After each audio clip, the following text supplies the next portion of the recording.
I want to talk to you about a few things. The Democrat Party doesn't want to talk about inflation, immigration, food prices, gasoline prices, crime. It wants to talk about race, and it wants to talk about abortion. So let's talk about race and abortion.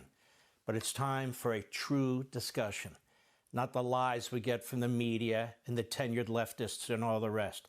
Let's talk about the facts. And I won't even go to the Civil War, where the Democrat Party was tied to the hip with the Confederacy, where Jefferson Davis, president of the Confederacy, was a Democrat, where every one of his major generals were Democrats. No. And we won't even go to Plessy versus Ferguson, separate but equal is equal. But I will go to Woodrow Wilson. Let's start there. Woodrow Wilson was one of the great so-called leading progressive intellectuals of the late 1800s and 1900s. He became president of Princeton University. He was governor of New Jersey, and he was elected president of the United States.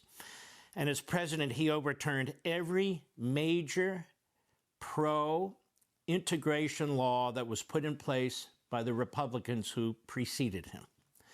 Wilson resegregated the departments of the federal government. He fired black federal administrators. He was openly sympathetic to the Ku Klux Klan. He opposed black suffrage and screened the racist movie Birth of a Nation at the White House. He was even critical of Reconstruction. Less than 60 years ago, the 1964 Civil Rights Act was opposed by 69% of Senate Democrats, supported by 82% of Senate Republicans. It was opposed by 61% of House Democrats and supported by 80% of House Republicans. So of those who voted no in the House, 74% were Democrats. Those who voted in the Senate, 78% were Democrats who said no. And among those who filibustered the legislation for 70 days was West Virginia's Democratic Senator Robert Byrd. And Byrd spoke for 14 hours in a desperate last-ditch effort to kill the bill. Yet Byrd would go on to serve as the Senate Democratic leader from 1977 to 89, including Majority Leader from 77 to 81 and 87 to 89, and Minority Leader from 81 to 87. In other words, he was the leader of the Democrats for a very long time in the Senate, despite his background. He was also the longest-serving senator in the history of the Senate. He came a long way, did Robert Byrd. As a young man, he was a chief recruiter and organizer for the Klan in West Virginia, and apparently did a very good job of it as a Grand Kleagle. When Byrd died, he was praised in glowing terms by the leading lights of the Democratic Party ruling class, including Joe Biden, Barack Obama, Hillary Clinton, and the rest, and several called him their great mentor. Okay, but there's more. Joe Biden, in the early to mid-1970s as senator, actually worked closely with some of the Senate's most notorious racists and segregationists, including Mississippi Senator James Eastland, who had fought hard against the Civil Rights Acts of 1964 and 65. He was opposed to public school integration, but guess what? So was Joe Biden. Joe Biden didn't just compromise with segregationists. He fought for their cause in schools, experts say. And Biden has often bragged about receiving praise from the late Alabama Democratic Governor George Wallace, one of the leading racists and segregationists. Wallace called Biden one of the outstanding young politicians of America. But the Democrat Party's greatest icon was FDR, Franklin Roosevelt, largely due to his New Deal agenda, and it transformed the United States away from constitutionalism and capitalism towards centralism and socialism. And for this reason, more has been done to immunize his reputation from his racist legacy than any other public figure, dead or alive. 1942, Roosevelt issued Executive Order 9006, the military rounding up 120,000 Japanese Americans, including 70,000 U.S. citizens. They were forcibly relocated to internment camps in remote parts of the country. 10 different military camps in the Midwest, one in Arkansas.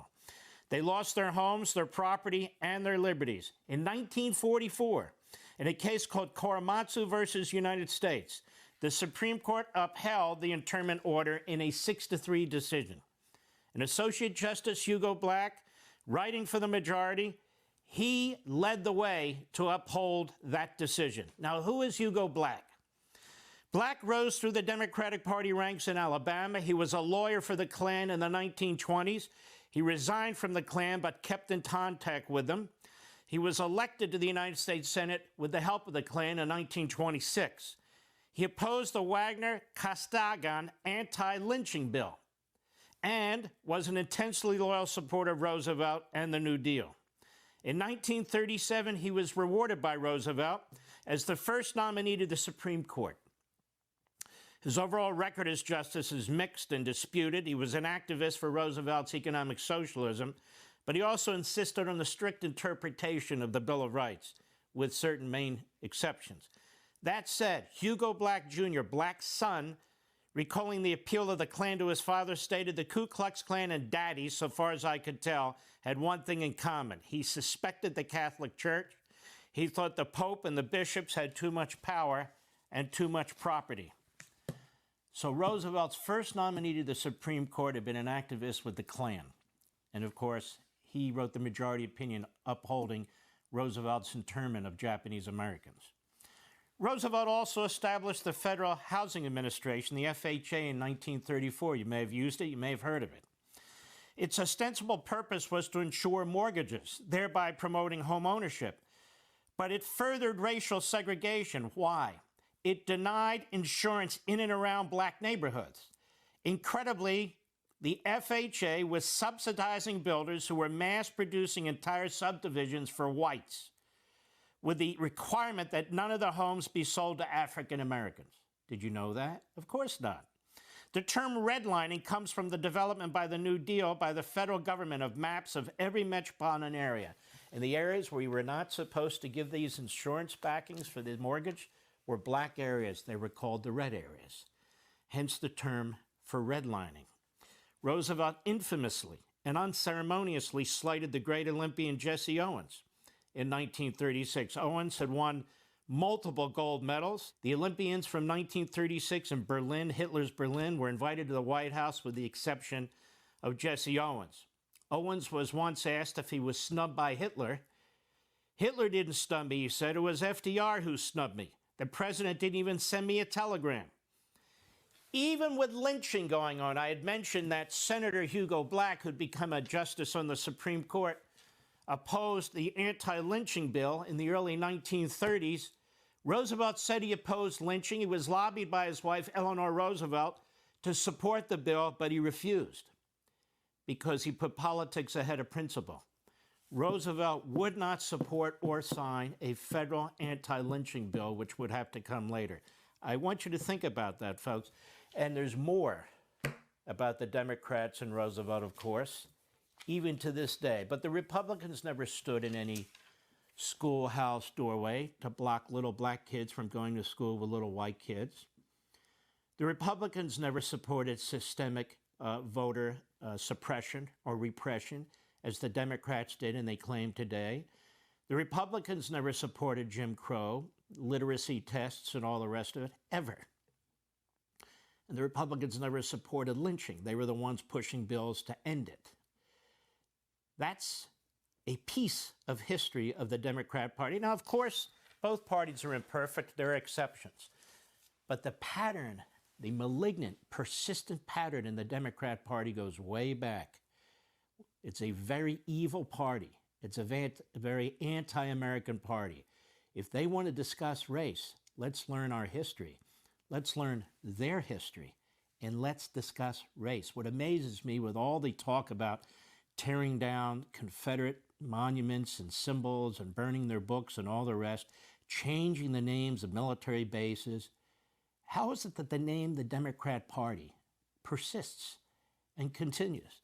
Because they control the culture right now. Now let's talk about abortion. I've got no problem talking about abortion. The big push for abortion came at the beginning of the last century with Margaret Sanger, who founded the Planned Parenthood organization, which your tax dollars have gone to in the aggregate amount of billions of dollars to support. And Planned Parenthood, as they say, supports abortion. They pretend that they support other things, but they mostly support abortion. Now, what are we talking about when we talk about abortion? The Democrat Party voted a few months ago, they said, to codify Roe. They didn't vote to codify Roe. They didn't vote to codify any Supreme Court decision or any position other than the most radical position on the face of the earth. What did they want to do? Their bill that they proposed, which the media know, but they cover for them, eliminated parental consent for abortion. It supported partial birth abortion up to the last second of birth. You know what partial birth abortion is? Step one, the abortionist grasps one of the baby's legs with forceps. Step two, the leg is pulled into the birth canal, so they're turning the baby around. Step three, he uses his hands. The abortionist delivers the baby's body, the entire body, up to the neck. Then the abortionist forces scissors into the base of the baby's skull. He then opens the scissors to enlarge the hole. Then he takes a suction catheter, it's inserted into the hole, and the baby's brains are sucked out. Incredible, horrific pain for that baby, right before birth. And then the child is removed, having been killed. The Democrat Party voted in support of that. And I do not understand why Republicans don't know how to explain that. Now, who is Margaret Sanger, the great feminist who founded Planned Parenthood, as pointed out in the Washington Times by Irina Grossu? She shaped the eugenics movement in America and beyond in the 30s and 40s. Her views and those of her peers in the movement contributed to compulsory sterilization laws in 30 U.S. states that resulted in more than 60,000 sterilizations of vulnerable people, including people she considered, quote, feeble-minded idiots and morons, unquote. She even presented a Ku Klux Klan rally in 1926, spoke to them. In Silver Lake, New Jersey, she recounted this event in her autobiography.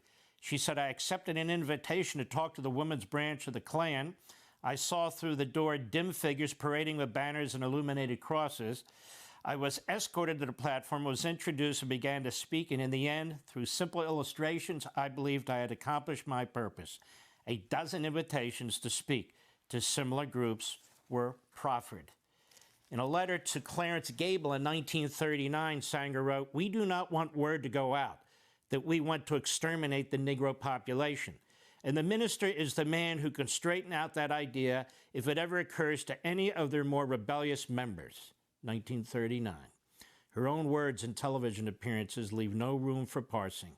She wrote many articles about eugenics in the journal she founded in 1917, the Birth Control Review. Her articles included Some Moral Aspects of Eugenics, June of 1920, The Eugenic Conscience, February 1921, The Purpose of Eugenics, December 1924, Birth Control and Positive Eugenics, July 1925, Birth Control, The True Eugenics, August 1928, to name a few. She was a horrific racist. And it wasn't until a year or so ago that Planned Parenthood and other apologists for Margaret Sanger finally threw in the towel 100 years later and said, yes, she was a eugenicist. She's the one that have pushed the abortion issue publicly and nationally in the United States. And look how the Democrat Party and the radical left runs with it. 79% of Planned Parenthood's abortion activity takes place in minority neighborhoods, mostly black neighborhoods. This is the history of that organization. This is the history of the radical abortion movement. This is the history of the Democrat Party. Now, you want to talk about race and abortion? Let's do it.